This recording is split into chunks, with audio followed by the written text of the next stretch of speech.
TVK தலைவர் விஜய் வந்து NDA கூட்டணியில் ஜாயின் பண்ண போகிறாராம் அப்படின்ற ஒரு தகவல் வந்துட்டு இருக்கு. அது முக்கியமான காரணம் ஏன்னு சொல்றாங்கன்னா, முதல் காரணம் என்னன்னா, மொத்தம் 234 தொகுதி இருக்கு தமிழ்நாட்டில். அதுல 130 தொகுதி டிவிகே கட்சிக்காரங்க போட்டியிடுறாங்கன்னு வச்சுக்கோங்களேன், கண்டெஸ்ட் பண்றாங்கன்னு நினைச்சுக்கோங்களேன். அப்போ ஒவ்வொரு தொகுதிக்கும் 5 கோடி ரூபாய் டிவிகே கட்சி செலவு பண்ணும்.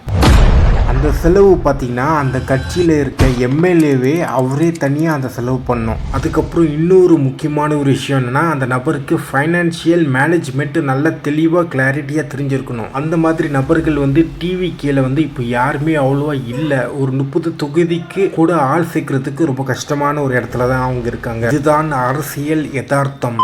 இரண்டாவது என்னென்னா, விஜய் இந்த கட்சியை ஆரம்பிக்கும் போது ஒரு பப்ளிசிட்டி இருந்ததில்ல, அந்த பப்ளிசிட்டி கம்ப்ளீட்டாக லோவராக இருக்குது. கம்ப்ளீட்டாக அப்படியே டிஸப்பியர் ஆகியிருக்கு. அதாவது அவருடைய ரசிகர்கள் தவிர்த்து மற்றவங்க யாருமே உள்ளே இழுத்த மாதிரி தெரியல. மூணாவதாக பிஜேபி அந்த சிபிஐ கரூர் விசாரணையை வச்சு ஒரு அழுத்தம் கொடுக்கறதாக ஒரு தகவலும் இருக்குது. 2011 விஜயகாந்த் ஜெயலலிதாவுடைய கூட்டணி கட்சி மாதிரி இந்த 2026 எடப்பாடி விஜய் கட்சி தலைமையில் ஒரு கூட்டணி வரப்போகிறதாக ஒரு தகவல் ஒன்று இருக்குது.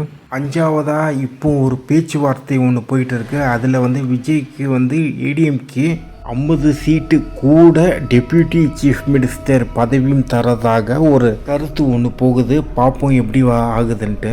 இந்த கூட்டணியை பற்றி உங்களுடைய கருத்து என்னன்றது கமெண்ட்டில் சொல்கிறீங்களா? எனக்கு பிஜேபி ஏடிஎம்கே இந்த 2 கட்சியுமே எப்போவுமே உடன்பாடு கிடையாது.